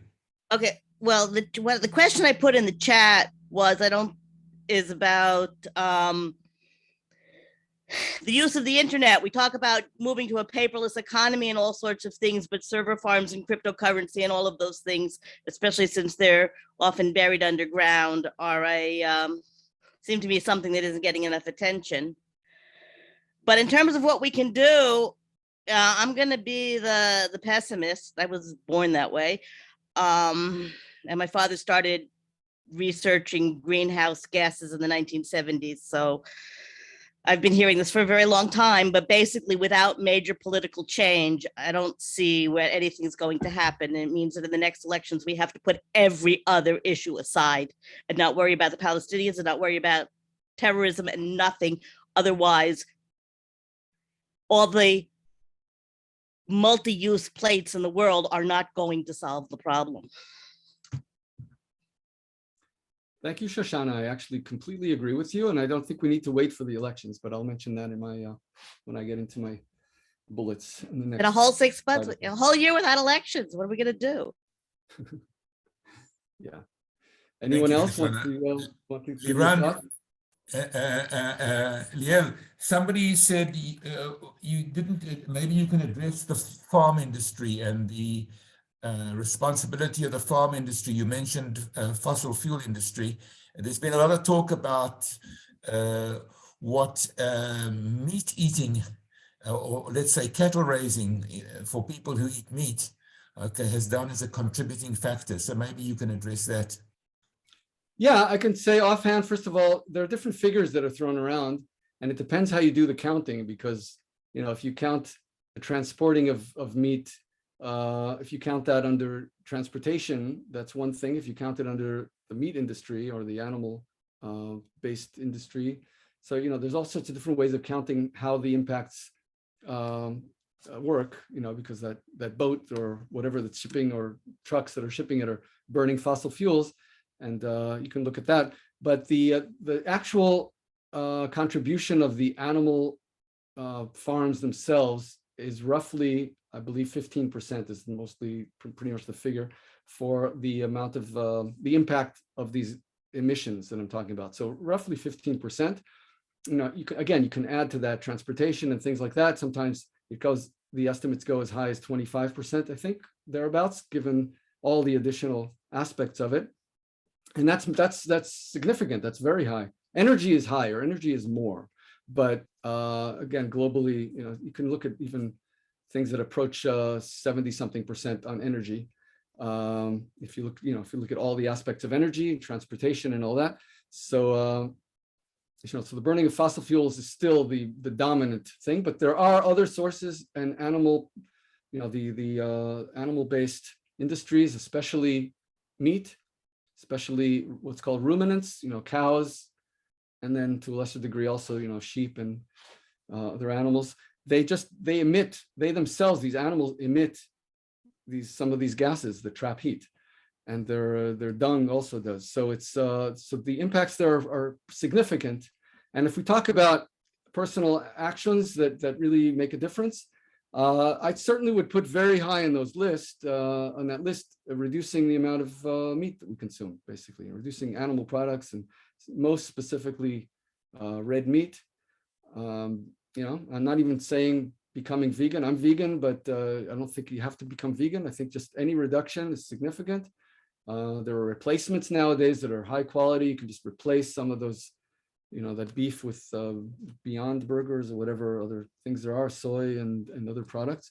So that's, you know, if you're looking for personal things that also feel good, and they do have an additive effect. So you know, I'm all for that, and it's not insignificant. I focused on the main cause and the driver of all this, and again, a part of the animal products industry relies on fossil fuels for its, you know, operation, the transportation, the production facilities, et cetera. They all run on things that burn fossil fuels. So there's that aspect of it too. I hope that pretty much addresses it. Thank you. Someone Yeah. Liel, a question I have to ask you is was there any attempt to create some kind of balance? And I'll tell you what I mean. For example, I just throw this out to you. For example, there's a thing called the IMF, the International Monetary Fund. Mhm. It's an international organization. Countries call on the IMF, and I know that it's the poorer countries that call on the IMF, but I'm using this as an example. And maybe some kind of rationalization that says your ability to benefit from certain global resources is tied into your ability to be able to reduce your carbon emissions, okay? And so to be able to create, I mean, maybe it's a tall order, but to be able to create some kind of incentive system where on the one hand, countries who require certain resources in order to be able to sustain their existence or whatever it might be, okay, would have to have, would be able to call on these resources based on their ability to control carbon emissions, and it can come all the way down to companies, if stock exchanges were to be able to, there are laws as to what you need to do when you go ahead and you account for your performance over a financial year. If some of these indicators were to relate to the extent to which you invest or don't invest in measures that relate to reduction in carbon emissions, okay, and that could become a statute, and that could become a factor in terms of whether you're able to trade or not. I mean, is there anything going along this direction? Very interesting ideas, Max. I'm not aware of anything specific, certainly not internationally, in these bodies like IMF. I'm a little concerned about things like IMF, where I assume that mostly developing nations need to rely on them. And they're actually those that need to get help in order to make this transition, and not to be penalized for a lot of harsh things are said about places like India and to some extent China.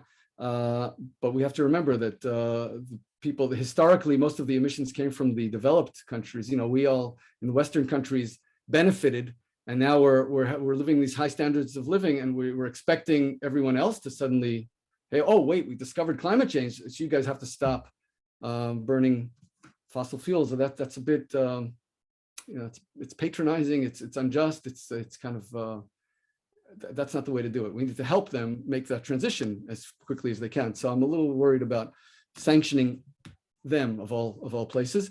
But in general, ideas of creating sanctions, of creating linkages with incentives, it sounds like a great idea. I'm not aware of anything on a global level, and I'm trying to think if I know of anything nationally. I mean, that these things nationally require legislation, which is hard to push through, as I mentioned. But it sounds like a great thing to think of and to try to lobby for. Maybe pulling together. And there's climate in Israel, for example. There's a climate law, or even 3 versions of climate laws being negotiated, there are attempts to push them through. I don't know too much about the details, and I don't know if they have specific incentives. They have carbon tax wording, things like that, where that's meant to incentivize people to stop burning gas and things like that, so to transition to renewables, because they're supposed to start paying taxes on their use of things that emit carbon. So things like that exist. I'm not familiar with anything more advanced than things like that. Tzvi. I also had a question. First of all, thank you. It's really fascinating. There's I know there's a whole debate on what Max said about the footprint, the carbon footprint, and using plastic or flying. And my question is it also sometimes gets political, right? Like the tax that was put now on the Hod Ve-Hadar. So the Haredim saw that against them, and they said, how come you're not putting more tax on flying, or people have big jeeps, or a second or third car, and we the Haredim we fly less and we use cars less, we use more public transportation. So so first of all, I have a question. Like, is flying really as bad as like using plastic in terms of like the carbon footprint? And the second question is like the politics of it. Like, how do they play in here? Okay, well, yeah, I'll try to see what I can tell you about those things. First of all, flying is about the global air industry is about 3%, I believe, of emissions. Okay, it's not a huge one, but it's things that people do for what people do on an individual level. It is significant. If people would fly less, that would reduce their own personal impact. On the other hand, I'm a little wary when we talk about pushing people to reduce their carbon footprint. I don't know if you're aware of this, but the term carbon footprint was actually invented by an oil and gas company, by British Petroleum, BP. Now I think they call themselves Beyond Petroleum, whatever, they're BP. And they invented it, and they did that in order to divert attention from what they're doing and put the responsibility on us, on people, saying, hey, you guys, reduce your carbon footprint, and it's not our fault that we're providing what you ask for. Somebody wrote it in the chat, I think, supply and demand. So people are demanding.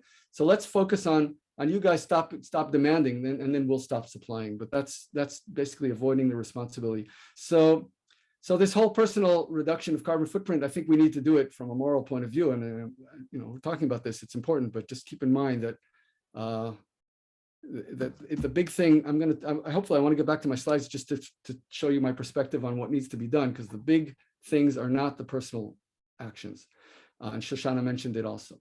So flying is, yeah, again, I avoid flying. I flew to Glasgow. I had mixed feelings about it. I was even looking for alternatives to get the right boat somehow to Europe, to mainland Europe. But it was impractical. But it's a good idea to avoid flying if possible. And the political things, first of all, on single-use plastic, by the way, has a very indirect and a pretty minimal impact on it. It's not going to save the climate. That's, to put it bluntly, single-use plastic is not an issue that's going to save the climate. It's going to be, the case is that if the people that survive climate change will have a world that's full of plastic, it's not a nice place to live in. And if we do stop climate change, then we'll have these oceans full of plastic and other things that relate to the damage that does. It's just not environmentally, it's not where you want to live.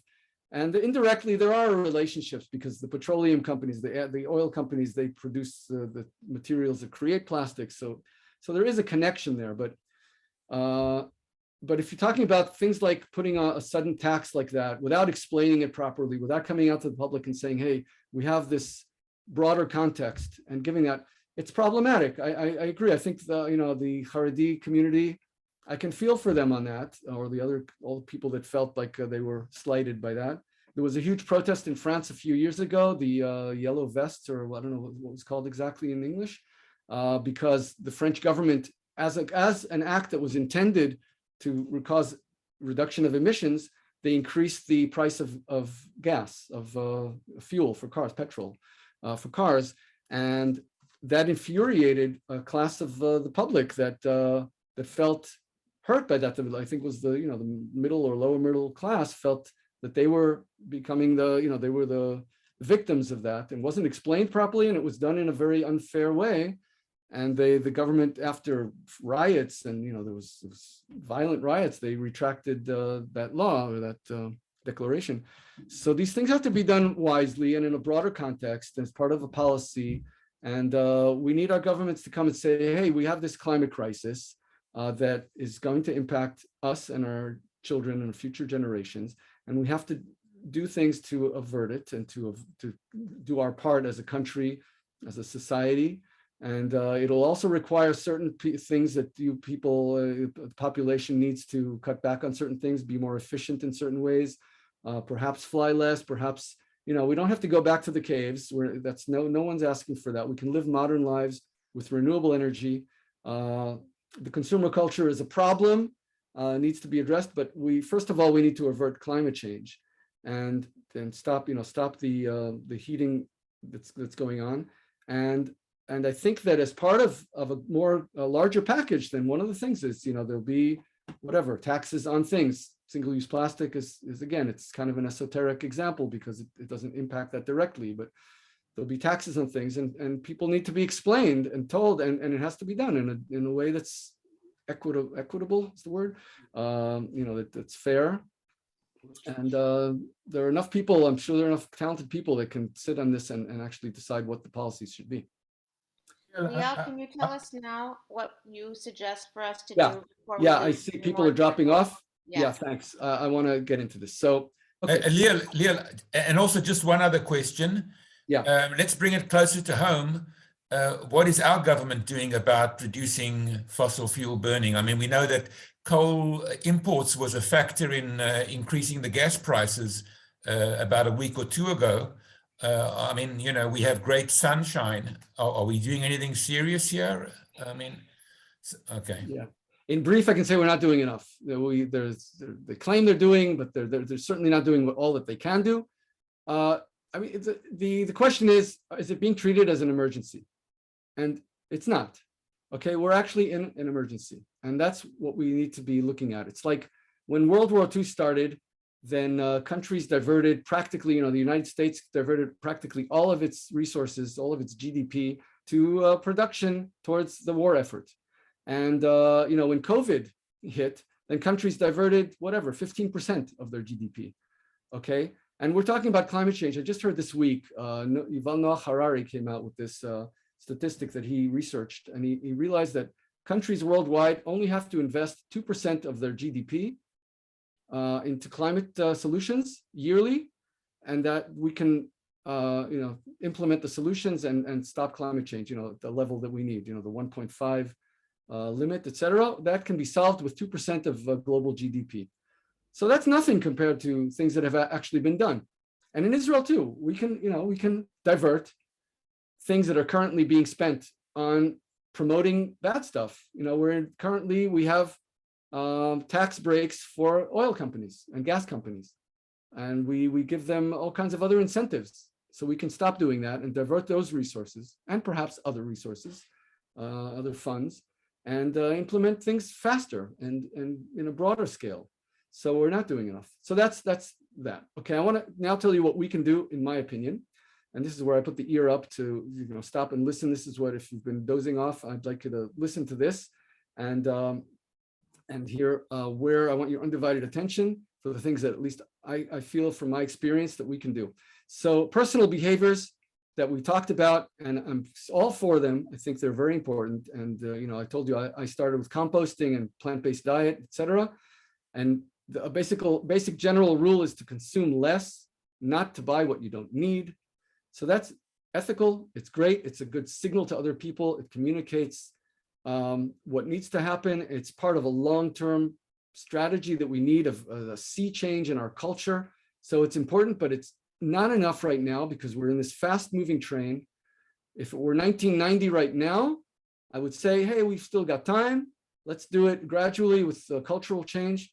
Great, but we're on this fast-moving train, and the big changes are not dependent on what we do as private citizens in our consumption and our daily lives. Okay, if we take that flight or don't take that flight, certainly the single-use plastic I mentioned is not going to make the difference. So we're on this train heading towards the edge of our cliff, and metaphorically, and so we need to focus our energies rather than focus on the kinds of plates that are being used in the dining car in this train. We need to reach the conductor and make him slam on the brakes. Okay, that's how it is with climate change. The big changes depend on the governments and institutions, the electricity that's pumping this Zoom talk and that I need to put in the car, the fuel that I need to put there. These are things that I can't control on a day-to-day basis. It's governmental, it's institutional. So that's one thing to remember. And also, keep in mind that our current policies, the response that the world has so far is kind of like in this picture here. We've got climate change and we're trying to put it out with a little cup of water or something like that. So how can we impact our leaders and cause them to change the policies so that we actually put out this fire and stop the train? So let me suggest 3 pillars of action that we can all really take part of.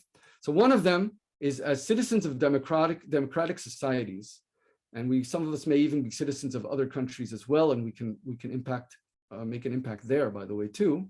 But first of all, in Israel, as I assume we're all citizens here, we can use our power as citizens to call out the inaction of our leaders and to express our concern and demand concrete action. And we can do this, of course, when there are elections, as Shoshana mentioned, but we can also do that in between, because people, the elected officials are sensitive to the currents in society. And we see this even now. I mean, they're talking about the electricity went up, and then the government decided to suddenly create a new plan for reducing expenditures and to get people back some more money. They're very sensitive to. They don't want to have social protests. They don't want to have unrest. They're worried about the next elections. They don't know when they'll be. So we have power all the time, not just once in 2 or 4 years or whatever it is. Okay, so that's one thing. The second thing is we all have some amount of money somewhere, and some of that's invested. I'll mention a few specifics of each of these things that I'm talking about here, but we can use our money to drive the solutions rather than to contribute to the problem and more damage. So that's another major pillar. And the third one, and it really covers the first two as well, is to spread the word. We need many more people on board with this. And if we have a critical mass of individual citizens that make their call heard, then the conductor of the train is going to have to wake up and take heed and slam on those brakes. Okay, so that's critical. These, in my opinion, are things that we can all do and all should do. So first of all, demanding action from our leaders. Okay, there's a little comic thing here, cartoon.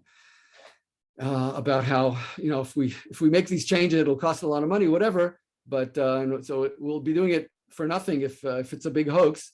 So this actually leads to a much better world in any case, by the way.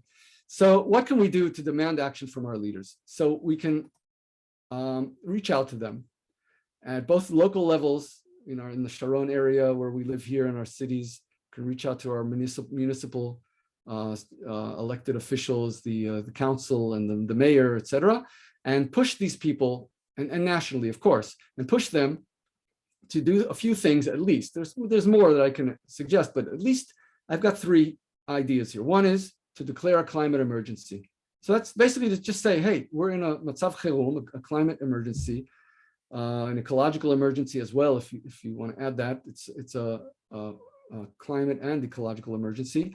And to ask them to first explain that to the people, to the country. We're in this emergency situation, and that we need to implement emergency action plans to address it.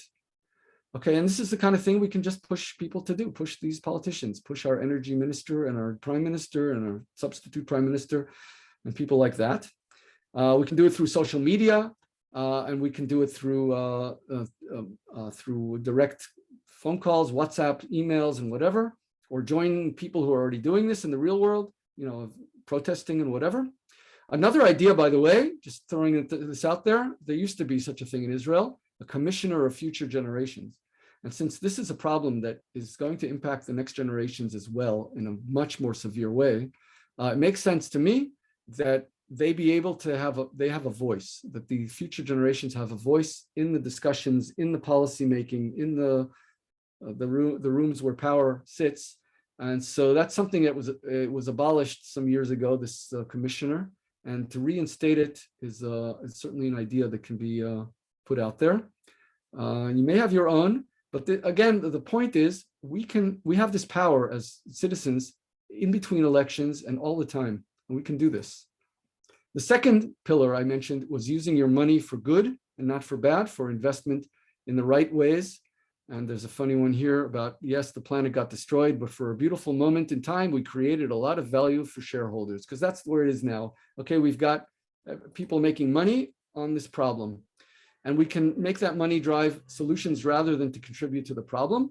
So one thing we can do, most of us have some kind of investments, pensions and other things. We can turn to the investment houses and banks that we were with, or associations that handle our money, or the agreements that handle our money, and we can turn to them and ask them to divest from fossil fuel companies and invest in green funds, in clean tech companies. And we can do this directly, of course, if we make investments ourselves. There are such things in the world. In Israel, it's just beginning, but there is a coalition of organizations in Israel I can refer you to if you want to talk to them about specifics, it's called Forum Kesef Naki, the Forum of Clean Money in Israel. They're experts at this, volunteers that just can tell you what to do. And so that's an important thing because this money is currently going to loans and investments, but that banks and other pension funds and whatever it's kind of ironic, they're supposed to be saving money for our futures, and what they're investing in is things that will actually be destroying our futures. So we can ask them to shift that money and to stop investing in dirty companies like that. And another thing we can do with money is to donate to environmental charities, environmental organizations. I can specifically talk about Green Course that I'm involved with and Teachers for Climate, but there are many other worthy environmental causes that are working towards solutions and lobbying, they're pushing changes in policy. So that's another way that we can do things that will make an impact on directly, indirectly, but these organizations are pushing for direct action on these things. And the third one was to spread the word. And it's actually a topic, this whole thing, again, I complimented people who joined at the beginning because it's a topic that's not often talked about in day-to-day, at least, tell me if it's otherwise for you, but in my experience, people don't usually veer off into this cheerful talk about climate change. But it is critically important. And since it's practically taboo now, we need to change that and have more people talking about it and more people knowing what they can do. All these points 1 and 2, the pillars that I talked about of using our democratic rights to express our wishes to our politicians and the elected officials, and using our money properly. These are things that we can tell people to do. We can ask them to do once they understand. So what we need to do is to talk to more people and make it into a hot topic, so to speak. So a few specific ideas. We can host, you can host in your home a climate dinner with family and friends and make the topic of conversation climate change and what can be done about it. You can prepare content. There's tons and tons of things about it. And thankfully, the media is slowly waking up, at least some media outlets like Haaretz and The Guardian in Britain, and there are online websites that also are doing a good job of giving climate news and information. So of course, you have a plant-based meal. We talked about that, and you host this dinner, and that's one way, one idea. Another idea is to engage the clubs that you may belong to already, the societies, Hod Ve-Hadar, of course, and others, and join climate groups that exist, or even create your own, whatever, we can create a Sharon chapter of something, Kfar Saba, or wherever you live, and so these are things that can be done, and we can, of course, just talk to people, okay, just to anyone, people that you meet day to day, neighbors, friends, and random people, and start off a conversation with something like, what do you think about the climate crisis? Or did you know that the last 7 years were the hottest in recorded history? Or questions like that, and just get a conversation going. And what's crucial in all of these things is to lead up to some sort of call to action, suggest things that people can do. And that's where, again, I'm repeating myself, but it's important enough that these 3 pillars that I'm mentioning, I think that if we all reach out to random people or people that are close to us even more and suggest things that they can do along these lines, we can make this wave of action grow and do it hopefully fast enough so that we can make a difference. And another thing that you might need to do in order to do this properly is to just get more informed, because what I gave you here in a much too long talk, I'm sorry that it's about 2 hours, but there's a lot more out there, and it's important to get reliable information. There are some sources that are still pushing denial. The oil and gas companies and others are still trying to push agendas that serve their interests. They also like to claim that the green folks like me are pushing our own agendas, which is, as if we're being funded by someone. I'm not getting a shekel for this talk, and for the other things I do are almost completely voluntary and certainly not money making. So it's important to get really your information from reliable science-based sources. Two of them are NASA and NOAA, but there are many others.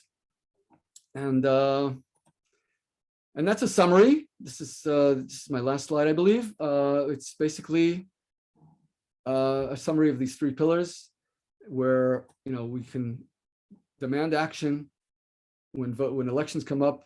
You'll hear from me maybe, but anyway, that'll be more important. But even between, on a day-to-day basis, there are always, by the way, these different groups that people can connect to. They're running various campaigns already. There's one now for closing Bazan, the polluting campus of companies in Haifa Bay, which is related also to climate, to emissions and whatever. So there are things happening on that level, and so you can join them, or you can do just as a one-off, just write an email to Yair Lapid, or send a WhatsApp to Karine El-Harrar, the energy minister, or any other. Again, I can give you specifics after the talk. If somebody wants me to send them, I can send them specific phone numbers. A lot of it's available online. Some of it might be harder to reach, so I have some of those more secret phone numbers or whatever. But so that's one thing, and using our money properly and taking it away from things that cause damage, and spreading the word about all of this. That's really what it's all about, in my opinion. From my experience, it's what I'd recommend all of us to do.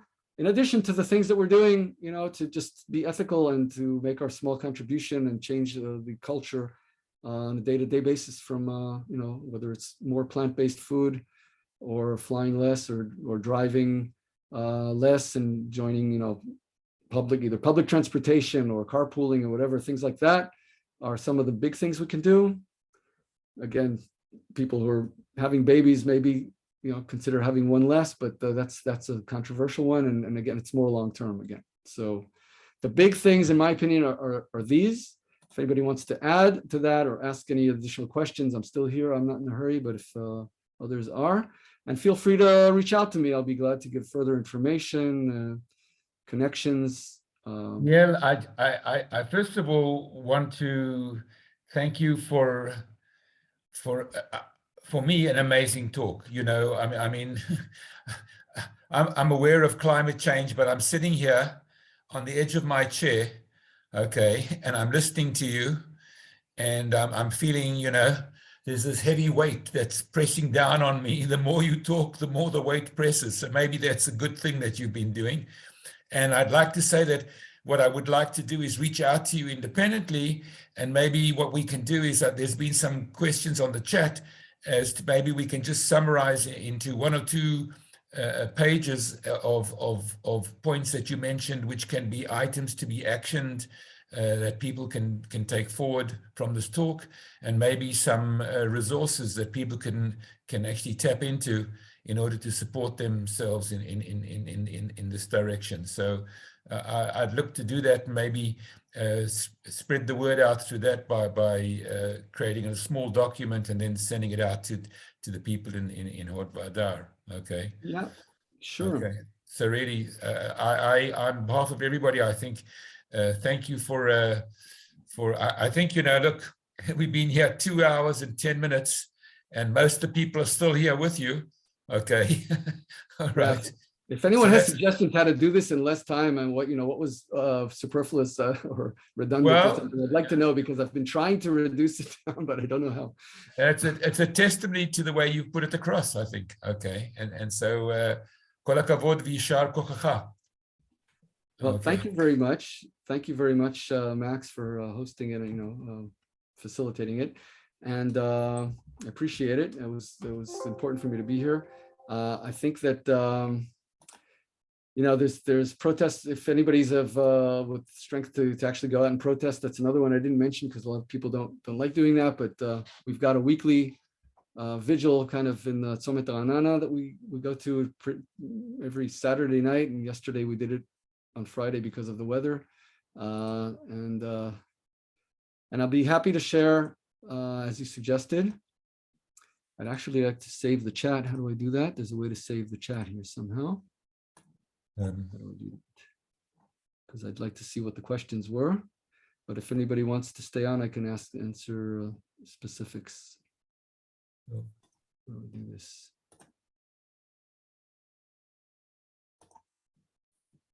Okay, you can save the chat. I think I'm able to too, but I don't see. I used to see a save button here. 1 second, let's have a look and see. Okay, under chat. On the three dots usually. Yeah, but it opens a bunch of options, and one of them is to looks like. Okay, well, but in any case, since we have a recording, there'll be a chat file on the Zoom cloud with the recording, and Max and I are discussing what we'll do with the recording, but I can download the chat and email it to you. Okay, great. Thanks.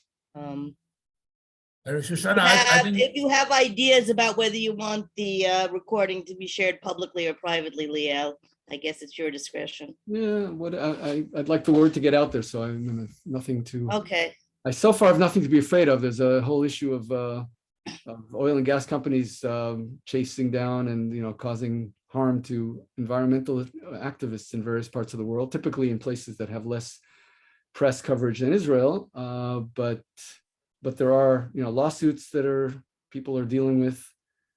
It's an whole. Shoshana, I think we can interesting put this on aspect. YouTube. We can put this on YouTube and make it public. I don't see why not. Yeah, Okay, so I'm not worried. it'll take Zoom about 40 minutes to process it, and so sometime tomorrow morning I'll download it and put it up on YouTube and send Rosanna the link, and I'll Okay. send Liel the chat. Great. Great. Thank you very much. Thank you, everyone. Have a great week. Thanks for Shavua tov. taking it out to Shavua the end. Shavua Bye. tov. Thank you. Bye, everyone. Don't forget to end the recording and log out, Max, or I won't be Yep. able to get in. Right.